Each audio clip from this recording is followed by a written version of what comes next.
right, so I want to talk about a diagnosis that we see really often here. It's one of the more common ones, and that's depression, more in the general sense than a specific form of depression.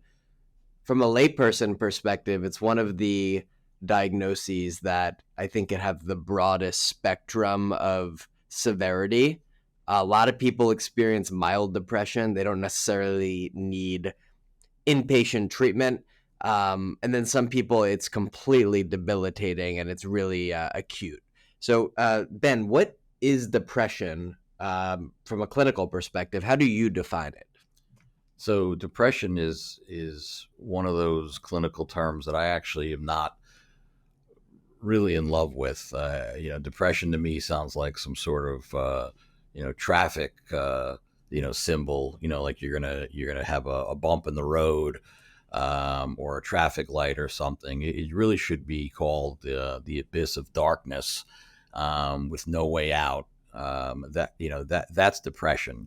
Depression is sadness. Depression is anger.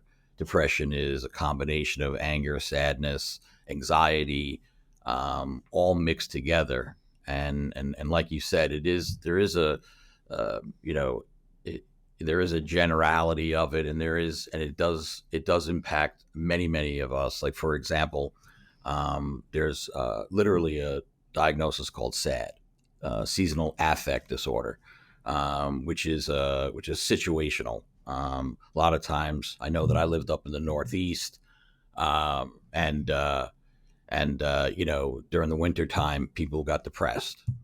So there's a connection to the environment. There's another diagnosis called dysthymic disorder, which is a low-grade depression that people have sometimes their whole life. And then, of course, you get into major depressive disorder, which is the things that we see, which is suicide ideations, just you can't get out of your own way, low self-esteem, low self-worth, so many other things. Genetics are involved in that, the family's involved in that. And then to take it another level is you have depression associated with psychosis, which means that now you're having not only the mood disorder, but you're having really bad thoughts of hurting other people, seeing other things, hearing other things, voices telling you what to do. It can be very debilitating. I mean, it ruins individuals, couples, relationships. I want to actually dig into that more. How do you see, I think you did a good job of defining depression and then also sort of the different variations of it. How does it manifest in terms of the consequences on one's life? So if you, if you look at it from a biopsychosocial model, it manifests itself physically. So people don't sleep, they don't eat, or they eat too much, or they sleep too much. They basically go inward. And so physically, they become really debilitated. Mentally, emotionally, people can't function perhaps without medication. So they need medication to get their emotions and their mentality back to whatever normal is.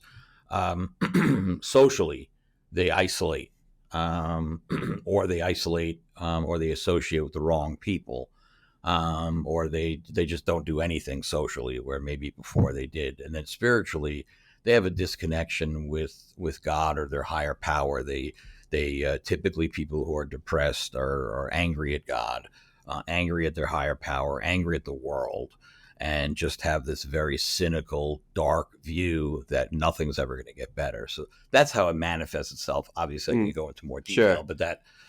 Yeah, I always think of the word hopelessness that really pops into my head. That's back in my day when I felt like I was suffering from depression. It was a feeling of just gloominess and like there was nothing really to look forward to. Yeah, I mean, if you're think of it this way, use the image of an abyss, this dark entity, and you're hopeless and helpless, and you're in this dark entity. There's no light, there's no way out, there's no help, no one's coming.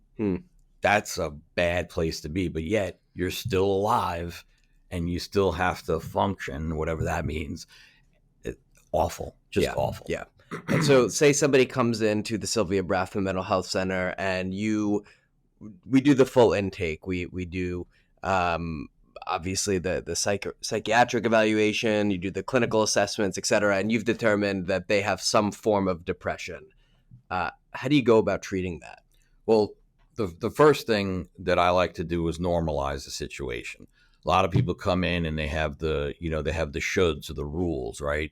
That they should feel a certain way, they should be doing something. And that's the first thing to do, normalize it. That based on XYZ, based on your history, of course you feel this way. So normalizing it. The second thing is trying to find, was there ever a time when that person wasn't depressed or they were less depressed? That's the second thing to do. And then the third thing to do is, along with the first two, and you do the first two, it's done on purpose that way. But the third thing is you're managing symptoms. We don't have a cure for depression yet, and all the different variations of it. So can I manage the symptoms? Can I get it where it's a 10, where I'm suicidal and I'm in bed all day? So can I get it to a 5, where I go to work, I have relationships, I call my family, I'm eating, I'm sleeping? Like, can we do that? And that's how you get there. Yeah. And then from there, medication, you start to get the person excited about some things, whether it's one thing or 10 things. You get them to come out of their shell a little bit. But that's how I do it. Yeah. Well, I can speak from experience. I suffered from depression big time many years ago.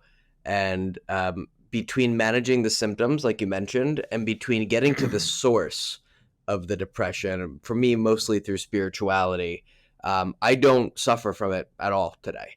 Unlike anxiety, which bubbles up often for me, but in a manageable way, depression is not a part of my makeup today. So there is hope. And, I like to put the key decisions in the hands of experts like you to determine how are we going to go about combating it. And as a result of that, we have seen amazing outcomes with those that suffer from depression at Sylvia Brafman.